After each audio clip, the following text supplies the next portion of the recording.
Welcome to Crossover Commander, where we show you how to cross over your favorite pop culture characters through the blind eternities so they can command your deck with style. If you really enjoy what you see here today and would like to see this channel grow, check us out on TikTok and Patreon. The links will be in the description section down below. It looks like this portal is stabilizing, so let's get on with this show. So before the video gets started today, I left an Easter egg in, so please comment down below if you catch it. Now, Boba Fett is a badass.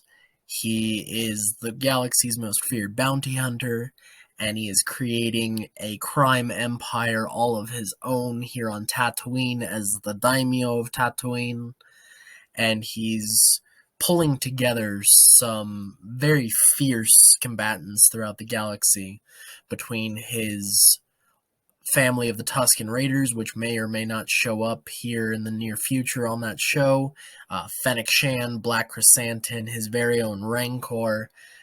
He's pulling together some crazy things throughout the galaxy, and I'm excited to show you what this deck is all about. This is Boba Fett, the card.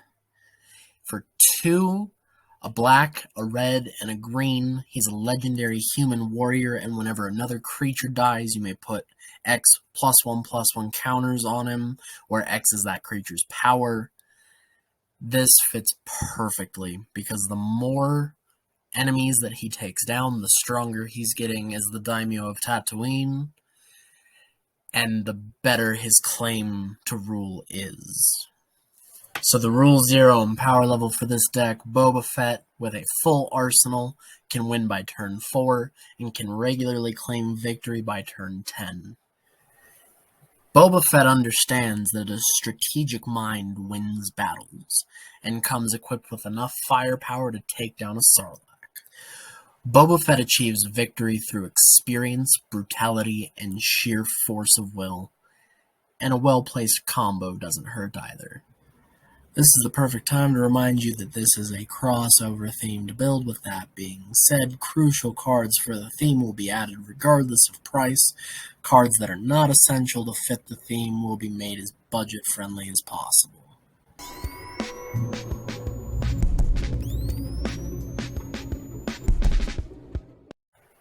Tatooine is an unforgiving planet in the galaxy, but Boba Fett has chosen to make this his stronghold.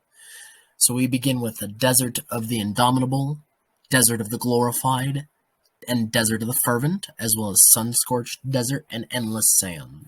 Then we have Ramanap Ruins, Hashep Oasis, Ifnir Deadlands, Survivor's Encampment, and Myriad Landscape. And to round off the mana base, we've got a Command Tower, Savage Lands, 8 forests, 7 mountains, and 7 swamps. Now, Boba Fett has learned through his time with the Tuskens how to survive in this harsh climate. So he uses a Soul Ring, he uses Beneath the Sands, a Skyclave Relic, the Burning Sands of Tatooine itself, and the Glorious Sunrise to help power through his plans. And Boba Fett is going to be able to use the harsh realities of Tatooine to his advantage. He has the Scouring Sands for 1 and a red that deals 1 damage to each creature your opponent controls, and you scry 1. The Sheffet Monitor for 5 and a green can cycle for 3 and a green, and when you cycle Sheffet Monitor, you may search your library for a basic land or a desert card to put it onto the battlefield. And then the Sandworm Convergence for 6 and 2 green. Creatures with flying can't attack you or planeswalkers you control, and at the beginning of your end step, create a 5/5 green worm creature token. And then the Sarlacc itself for 7 green. It has Convoke and is indestructible. And Boba's Palace is well situated for 1 and a green. It says at the beginning of your upkeep, you may search your library for a basic land, reveal it, and put it into your hand. If you don't, you draw normally. And it's he also uses Subterranean Tremors for X and a red. Subterranean Tremors deals X damage to each creature without flying. If X is 4 or more, destroy all artifacts. If X is 8 or more, create an 8/8 lizard creature token. And then Outpost Siege for 3 and a red. As Outpost Siege enters the battlefield, choose Khans or Dragons. Khans at the beginning of your upkeep, exile the top card of your library. Until end of turn, you may play that card. And dragons, whenever the creature you control leaves the battlefield, Outpost Siege deals 1 damage to any target. And then Palace Siege, for 3 and 2 black, has, when it enters the battlefield, you choose Khans or dragons. And when you choose Khans, at the beginning of your upkeep, return target creature card from your graveyard to your hand. And dragons, at the beginning of your upkeep, each opponent loses 2 life and you gain 2 life.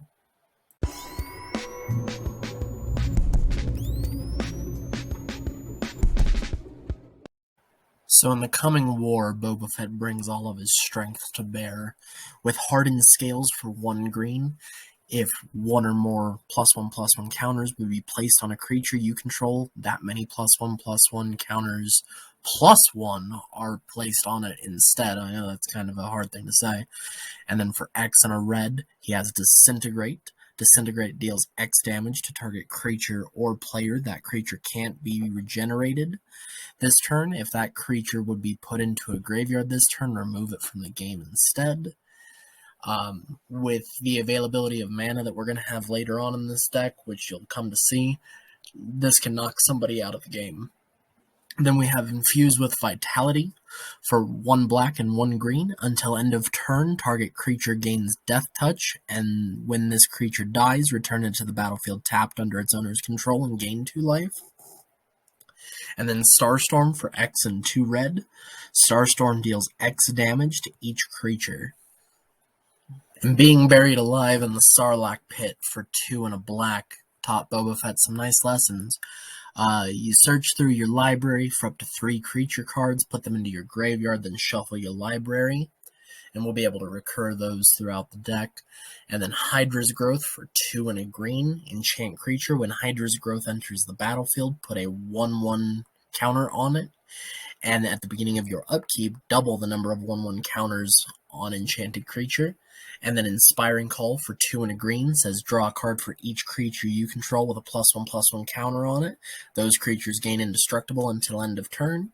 And then Maelstrom Pulse for 1, a black and a green says destroy target non-land permanent and all the other permanents with the same name as that permanent. And then Unlicensed Disintegration for 1, a black and a red, destroys target creature. If you control an artifact, Unlicensed Disintegration deals 3 damage to that creature's controller as well. And then Slave 1, or the Weatherlight, for 4 generic mana, is a legendary artifact vehicle. It has flying, and whenever the Slave 1 deals combat damage to a player, look at the top 5 cards of your library. You may reveal a historic card from among them and put it onto into your hand, and put the rest on the bottom of your library in a random order. And then Culling Ritual for 2, a black and a green, says destroy each non-land permanent with mana value 2 or less, and add a black or a green for each permanent destroyed this way. And then Vandal Blast. It says destroy target artifact you don't control, but the overload for it allows you to destroy all artifacts that you don't control, and that's for 4 and a red. And then Diregraph Rebirth for 3, a black and a green, says this spell costs 1 less to cast for each creature that died this turn, and return target creature card from your graveyard to the battlefield, and it has a flashback for 5, a black and a green.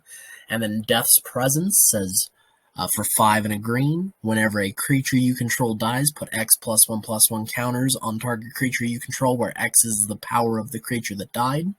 And then Casualties of War for 2 black and 2 green, says choose 1 or more, destroy target artifact, destroy target creature, destroy target enchantment, destroy target land, and destroy target planeswalker. And then Feast of Succession for 4 and 2 black, says all creatures get -4/-4 until end of turn, and you become the monarch.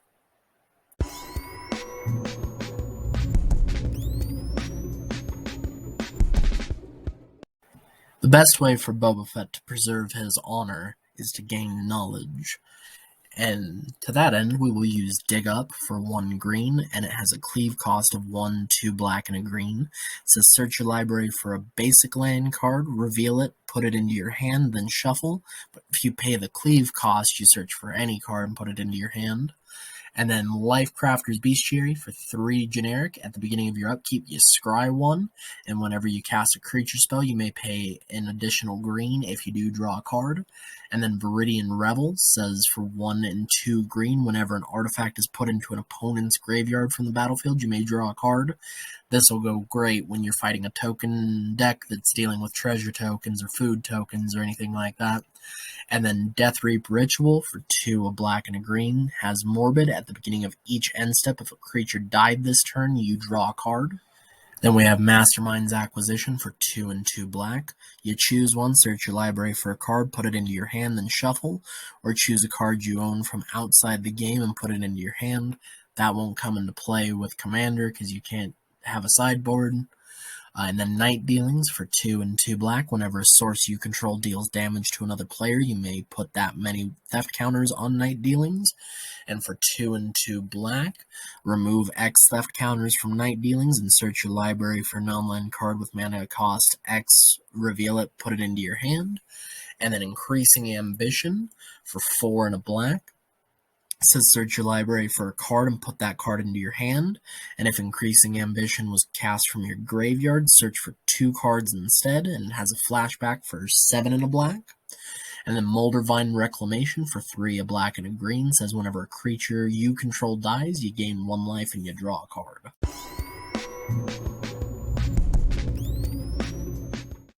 The galaxy is full of unsavory creatures, and Boba Fett knows most of them. But loyalty matters most. So we have the Ignoble Hierarch for 1 green. It has Exalted. Whenever a creature you control attacks alone, that creature gets +1/+1 until end of turn. And you can tap it to add a black, red, or a green. And then Yisan the Wanderer Bard for 2 and a green. Has for 2 and a green, you can tap it, put a verse counter on Yisan, search your library for a creature card with converted mana cost equal to the number of verse counters, and put it onto the battlefield, then shuffle your library. Then we've got the Merrick Nightblade for 3 and black. It has Outlast, which you can pay a black and tap it to put a 1/1 counter on this creature. And any creature that has a 1/1 counter on it has Death Touch as well. And then the Sand Strangler for 3 and a red is those dogs that the Tuscans use. And when Sand Strangler enters the battlefield, if you control a desert or there's a desert in your graveyard, you may have it deal 3 damage to target creature. And then Solemn Simulacrum for 4 generic. When Solemn enters the battlefield, you may search your library for a basic land card and put that card onto the battlefield tapped, then shuffle. When Solemn dies, you can draw a card. And then we have the Gamorrean Bros. We have Loyal Guardian for 4 and a green. It has Trample and Lieutenant. At the beginning of your combat on your turn, if you control your commander, put a 1/1 counter on each creature you control. And then we have Thunderfoot Baloth for 4 and 2 green. It has Trample and Lieutenant. As long as you control your commander, Thunderfoot Baloth gets +2/+2, and other creatures you control get +2/+2 and have Trample. And then the Tuscan Raiders for 4 and 2 green. At the beginning of each upkeep, create a 1/1 green Tuscan creature token. Whenever another Tuscan enters the battlefield under your control, you gain life equal to the power. And then we have the Bantha for 5 and 2 green. It has Reach. And when the Bantha enters the battlefield, you bolster 5. You choose a creature with the lowest power and toughness, and you give them +1/+1 counters. And then we have the Rancor for 5 and 2 green. It has Hexproof. And as long as the Rancor is attacking, for each creature you control, you may have that creature assign its combat damage as though it weren't blocked. With Boba Fett's army assembled, we can look at his most powerful comrades. With the Black Chrysanthemum for 3, 2 red, and 2 green, he has Trample, and whenever Black Chrysanthemum deals combat damage to a player, put a 1/1 counter on each creature you control. And then Fennec Shand for 1 and 2 black has Flying and First Strike, and whenever Fennec Shand deals combat damage to a player, put a 1/1 counter on each attacking creature you control. And then the Mandalorian for 6 and 2 green. At the beginning of combat on your turn, creatures you control get +3/+3 and gain Trample until end of turn. Then he has an extra ability that isn't really going to be used in this deck. And then we have the Mandalorian's most prized friend in Grogu. Whenever a commander you control deals combat damage to an opponent, it deals that much damage to each other opponent, and that's for 1 in a red. He's so cute.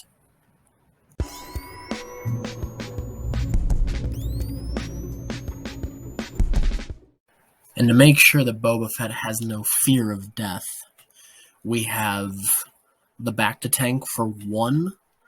It's a legendary artifact. It says whenever a creature you control leaves the battlefield, if it had counters on it, put those counters on the Back to Tank, and at the beginning of combat on your turn, if the Back to Tank has counters on it, you may move all counters from the Back to Tank onto another creature. And then the Zephyr Boots for 1 generic mana, and equips for 2. Equipped creature has flying, and whenever equipped creature deals combat damage to a player, draw a card and then discard a card. And then Bladed Pinions for 2 generic, and then an equip of 2 generic, has equipped creature has flying and first strike. And then the Darksteel Plate, or the Beskar for Boba Fett, is 3 generic mana and equip cost of 2. It's indestructible, and equipped creature has indestructible. And then Cauldron Complete is a full set of Mandalorian Beskar armor. It has indestructible, and equipped creature has +5/+5 and gains first strike, trample, indestructible, and haste. And whenever this creature deals combat damage to a creature, you exile that creature, and its equipped cost is 7 and its casting cost is 7. But this will make sure that Boba Fett is an unstoppable monster on the battlefield. I stated at the beginning of this deck tech that Boba Fett knows that strategy is one of the most important weapons, and so he's laid a couple of traps in wait for his enemies. This trap is as follows. You play the Darksteel Ingot for 3 generic mana. It's an indestructible mana rock that can tap for any color. And then you have either Witherbloom Apprentice for black and a green, which has Magecraft. Whenever you cast or copy an instant or sorcery spell, each opponent loses 1 life and you gain a life. Or the Stormkiln Artist for 3 in a red. Stormkiln Artist also has Magecraft, but makes a treasure token for every time a spell is cast or copied.